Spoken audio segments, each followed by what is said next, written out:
بسم الله الرحمن الرحیم. الحمد لله والصلاة والسلام علی رسول الله. اما بعد، السلام علیکم و رحمت الله و برکاته. برادران و خواهران گرامی قدر، امروز هم با فضل و توفیق الله سبحانه و تعالی با همراهی شمایان از این کتاب مبارک، کتاب فقه میسر، که ما در باب ششم در سجده سهو و سجده شکر و سجده تلاوت قرار گرفتیم. از درگاه پروردگار مهربان و عظیم الشأن طلب یاری و کمک می‌خواهیم که بر ما توفیق بدهد و ما را کمک نماید، اعمال نیکی ما را خالصانه از برای خود قرار بدهد و سبب آمرزش گناهان ما و نزدیک شدن به سوی او پروردگار قرار بگیرد. به درستی که او پروردگار مهربان و تواب‌پذیر است و به سوی پروردگار از بدیهای نفس‌هایمان و کارهای ناشایسته و بدمان پناه میبریم و به درستی که هر کسی را که الله سبحانه و تعالی هدایت کند، هیچ کسی او را گمراه کرده نمیتواند و هر کسی که گمراهی را بپذیرد، هیچ کس او را هدایت کرده نمیتواند. و گواهی میدهم که معبودی بر حق جز الله نیست، تنها اوست، شایسته عبادت است، شریکی ندارد. و گواهی میدهم که محمد صلی الله علیه و سلم بنده و رسول اوست، صلی الله علیه و آله و سلم. ای پروردگار، ما هیچ دانشی نداریم جز آنچه که تو بر ما آموخته ای. ای پروردگار، ما را به آنچه که سودمند است توفیق بده و ما را بیاموز و علم ما را بیشتر بگردان. اما بعد، الباب السادس، باب ششم، فی السجود سهوی و تلاوت و شکر. باب در بیان شناسایی در باب سجود سهو، سجده سهو و سجده تلاوت و سجده شکر. المسألة الأولى، مسألة أول، والمراد به، إن مراد بر این سجده ها السجود المطلوب في آخر الصلاة جبرا لنقص فيها. مراد از سجده سهو و سبب های آن که از بنده طلب کردن می شود در آخر نماز به خاطر جبران کردن آن ناقصی هایی که در این نماز است، به خاطر جبران کردن آن ناقصی هایی که در این نماز است، یا که زیادتی هایی که می شود یا که شک میکند انسان در آن. پس سجده سهو مشروع است، جایز است، با دلیل قول پیامبر صلی الله علیه و سلم که فرمودند اذا نسی احدکم فلیسجد سجدتین. اگر کسی از شما فراموش کرد در نماز چیزی را، پس دو سجده سهو نماید. روایت مسلم تحت رقم 572 و 92. و همچنین خود رسول الله صلی الله علیه و سلم عملا چنین میکردند که به زودی شرح خواهیم داد. علما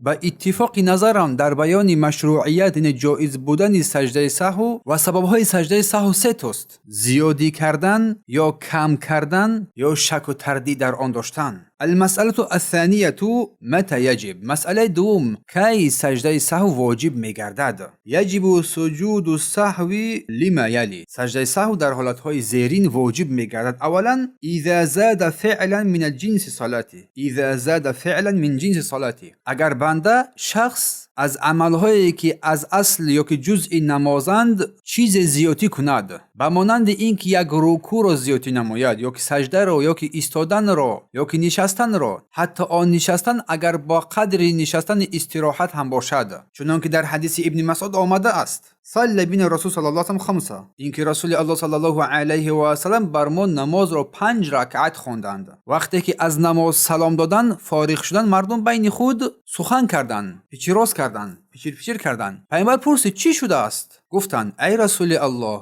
آیا به نماز چیزی علاوه شده است؟ آیا به نماز چیزی اضافه شده است؟ گفت نه. گفتند اما شما 5 رکعت خواندید. پس در این حال بود که رسول الله صلی الله علیه و سوی قبله برگشتند و 2 سجده انجام دادند و بعد سپس سلام دادند. سپس صلی الله علیه و سلم سلام دادند و فرمودند که انما انا بشر مثلکم انسى كما تنسوا. من هم مثل شما انسانم، مثل شما فراموش میکنم چگونه که شما هم فراموش میکنید. اذا نسی احدکم فلیسجد سجدتین. گفتند در این حالت پس کسی از شما اگر فراموش کرد 2 سجده نماید. روایت مسلم رقم 572. پس اگر شخص هنگام نماز با زیاد شدن عمل آگاه شد، باید همون لحظه بر بگردد، حتی اگر در میان رکوع هم باشد، زیرا اگر با وجود دانستنش که رکعت یا که رکن را زیادی کرده است و آن عمل را ادامه بدهد، پس بر نمازش بر قصد چیزی را علاوه کرده است که این جایز و روا نیست. دوم، اگر شخص پیش از انجام نماز سلام بدهد، چنانکه در حدیث عمران ابن حسین رضی الله عنه آمده است که فرمودند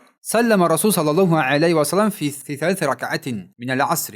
اینکه پیامبر صلی الله علیه و سلم در نماز عصر در سوم رکعت سلام دادند. ثم قام فدخل الحجره، سپس برخاستند و به حجره خود داخل شدند. فقام رجل بسيط یدین، یک مرد که دستانی کوتاه داشتند. فقال، پس گفت اقصرت الصلاه، آیا نماز کوتاه شده است، کم شده است؟ فخرج، سپس پیامبر برآمد از حجره خود. فصل رکعت التي كانت ترکه، پس آن رکعتی که فراموش کرده بود، ترک کرده بود، آن را گذاشت. ثم سپس سلام داد. ثم سجد سجدتین سهوی، پس سپس دو سجده سهو کرد و سلام داد. روایت مسلم تحت رقم 574. سوم، اگر شخص خطا کند یا لفظ را غلط لحن میگویند بخواند و معنای آن را تماما تغییر بدهد، اما این از روی فراموشی باشد، اگر چنین انسان قصدن کند نمازش باطل می شود. اما اگر از روی سهو باشد واجب است که در آخر سجده سهو نماید. چهارم، اگر واجبی را در نماز ترک کند، چنانکه در حدیث ابن بحینه رضی الله عنه روایت است که میگه صلی بین رسول صلی الله علیه و سلم، این که پیامبر با همراه ما نماز ما را خواند، بر ما نماز خواند صلی الله علیه و سلم، رکعتین من بعد صلوات ثم قام فلم یجلس، دو رکعت نماز خواند و در اتحیات ننشست، سپس خست با رکعت سوم خست، سپس در آخر سجده سهو کرد. حدیث متفق علیه است، روایت بخاری و مسلم است. بخاری تحت رقم 1230 و مسلم تحت رقم 570 روایت کرده است. این یک قاعده است، اگر کسی تشهد میانه را ترک کند که این تشهد میانه واجب است، پس دو سجده سهو در آخر نماید. پس این قاعده را با دیگر واجبان قیاس نمایی، مثل ترک تسبیح در رکوع و سجده، رب اغفر لی بین سجدتین و تکبیره های انتقال و از این جا به اینجا، اگر اینو ترک شوند پس انسان در آخر سجده سهو میکند. بارک الله فیکم. پنجم، اگر در شماره رکعت های نماز شک کند و داند که چند رکعت نخوانده است یا چند رکعت خوانده است، پس در این حالت که هنوز در نماز است، چون حسابیده می شود که قسمی از نماز را با تردید یعنی با شک خوانده است و نیت او سست شده است، برای همین در آخر دو سجده سهو نماید به خاطر جبران این. چنانکه حدیث ابی هریره رضی الله عنه است که فرمود که ان احدکم اذا قام یصلی جاءه شیطان، اگر یکی از شما از برای نماز برخیز، شیطان به نزد وی میآید. فلبس علیه، پس برای این نمازش را تلبیس میکند. لا یدری کم صلاه، در این حالت نمیدونه که چند رکعت نماز خواند. فاذا وجد ذلك احدکم، اگر کسی از شما این را یافت، فلیسجد سجدتین، گفتن که دو رکعت دو سجده میگذارد و هو جالس نهایی که نشسته است. روایت مسلم تحت رقم 389 و بخاری 1231.